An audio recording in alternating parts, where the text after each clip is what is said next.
I now give the floor to Mr. Carlos Ruiz Massieu.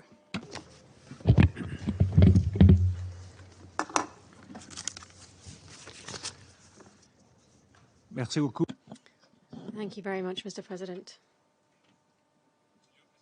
Mr. President, I thank you very much for the opportunity to present the Secretary-General's most recent report on Colombia and to update the Council on important developments since the date of publication of that report. It's an honor to share this meeting for the first time with Foreign Minister Álvaro Leiva, who has dedicated a good part of his life and his career to the pursuit of peace in Colombia. I greet the new permanent representative of Colombia, Ambassador Leonor Zalabata, and I particularly thank the government of Colombia for the constructive work with the United Nations during the first 2 months of the new administration. Likewise, I welcome the participation of Elizabeth Moreno, an Afro-Colombian leader from the Department of Chocó, who has experienced firsthand the brutality of the conflict and embodies the will of the communities to end the violence through dialogue. Mr. President, distinguished members of the Council, Colombia is experiencing a period of renewed expectations, a result of the bold total peace approach advanced by President Petro. This policy is anchored in the comprehensive implementation of the final agreement with the former FARC-EP. In addition, it seeks to deepen peace through the resumption of dialogues with the National Liberation Army, the ELN, and through rapprochement with other armed actors, to bring an end to the manifold expressions of violence that continue to strike communities in various parts of the country. As the Secretary-General mentioned in his report, we are encouraged that the new government's approach prioritizes dialogue as the main way to resolve the social and armed conflict. We are also encouraged that it focuses security strategies on the protection of vulnerable communities, and that it recognizes the interdependence between lasting solutions to violence and overcoming historical inequalities, especially in rural and impoverished areas. It also fosters the active participation of broad and diverse sectors of Colombian society. Mr. President, distinguished members, as we approach one more anniversary of Resolution 1325 on women, peace and security, we must remember that the peace process in Colombia was a beacon in this area. The pursuit of total peace is therefore an opportunity to continue building on these foundations, ensuring the broad-based and effective participation of women. From Chocó to Catatumbo, from Putumayo to the south of Bolívar, it is these women and their communities who confront and resist the violence caused by different armed actors fighting for control of territory. In this context, I echo the Secretary-General's message, urging these actors to demonstrate their determination to achieve peace and to respond positively to the call for a ceasefire proposed by President Petro. This would increase the chances of ending the violence through dialogue and would open an opportunity for these communities to build a life in peace and dignity. Mr. President, in addition to the dialogue efforts, peace building requires pending commitments in the implementation of the final agreement to be materialized. In this context, the fact that in these first few weeks the Congress has debated key reforms with enormous potential, such as the bill to create the Agrarian Tribunal and the political reform proposal, is to be welcomed. Furthermore, This week, the Congress has made progress in passing the law establishing a legal framework for the total peace policy and ratified the Escazú Agreement. This is a fundamental step, among others, for the protection of environmental defenders. In addition, the Congress is progressing in discussions of the national budget for 2023. In this budget, the government has suggested granting more resources to implementing the agreement, including on issues related to the comprehensive rural reform and resolving the problem of illicit drugs. These are all fundamental to the implementation of the agreement. I'm confident that the Congress will approve the necessary resources for the bodies tasked with implementing this agreement.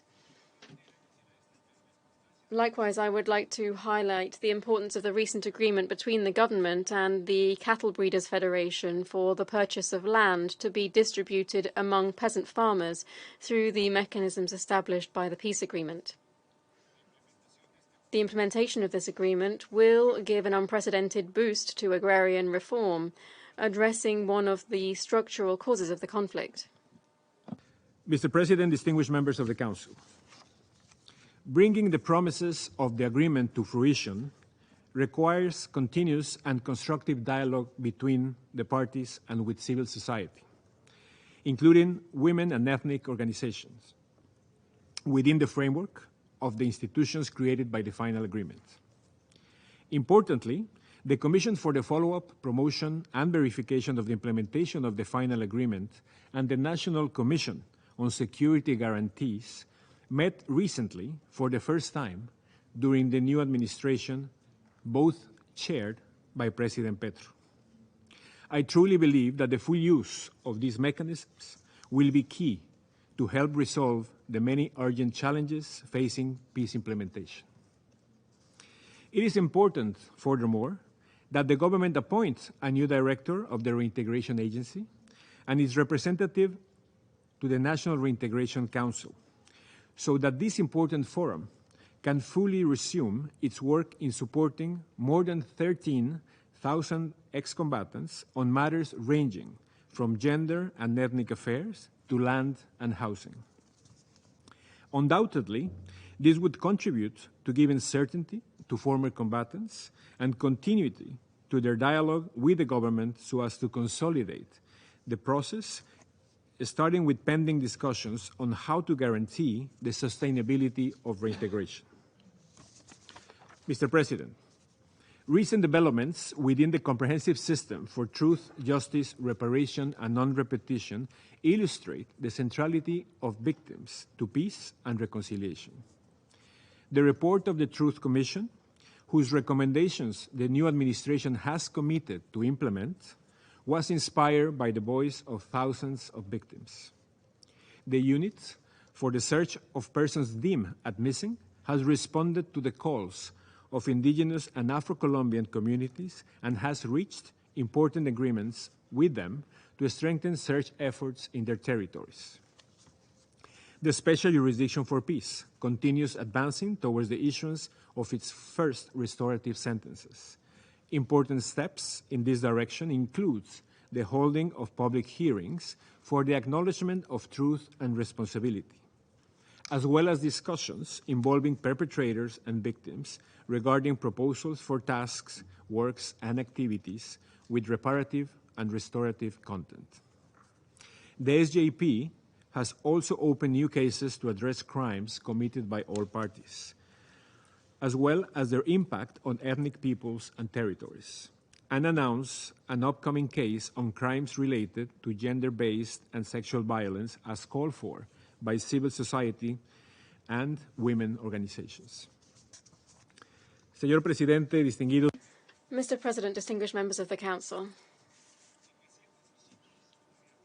In recent visits to various regions of the country, community representatives have expressed their concerns to me at the constant threat posed by the presence of illegal armed actors, as well as their frustration at certain unmet expectations with regard to the gradual delivery by the state of basic services and development opportunities.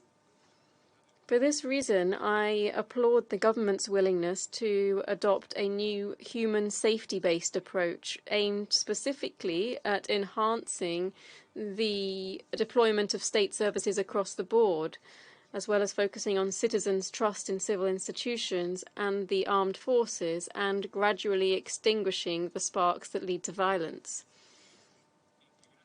I'm confident that thanks to the measures taken by the government in this regard, including the emergency plan for the protection of social leaders, human rights defenders, and ex-combatants, the communities in the regions most affected by the conflict will see improvements in terms of safety and quality of life.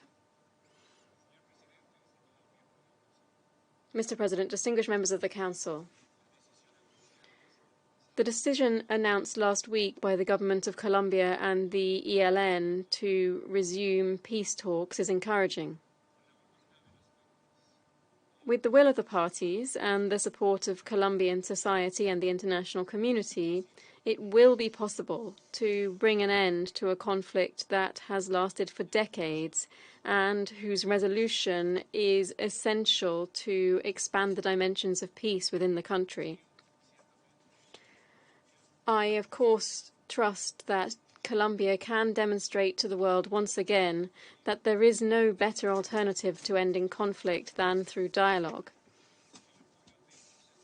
The support of the United Nations Security Council has been decisive in securing important achievements and in overcoming countless obstacles. In light of this new scenario for renewed opportunities for peace, this steadfast and unanimous commitment to Colombia will continue to be of vital importance. Thank you very much.